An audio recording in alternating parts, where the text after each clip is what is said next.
Assembling a mounted print.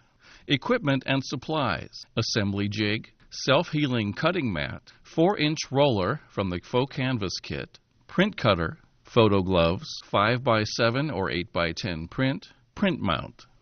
Prepare the mount. Remove the protective sleeve from the photo mount. Position the jig on the self-healing cutting mat. Peel back 2 or 3 inches of the adhesive liner from one corner of the mount. Fold the lifted liner with your fingers. Place the mount in the jig with the exposed adhesive facing up. Mount the print. Caution!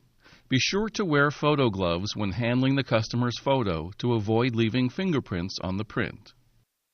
Hold the print above the adhesive and position it so the top and left sides extend onto the lip of the jig. Press the bottom edge of the print onto the exposed adhesive. Remove the jig from the mat.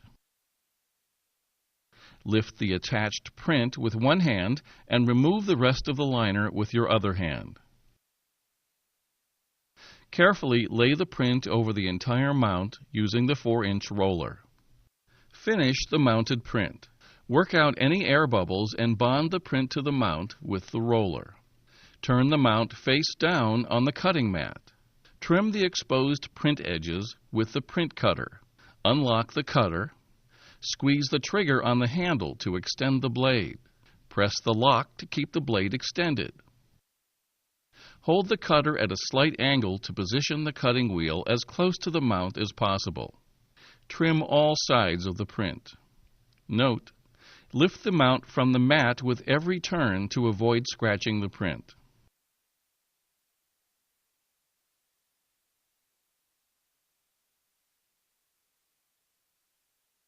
Release the lock to retract the blade and lock it again for safety. The mounted print assembly is now complete. User safety.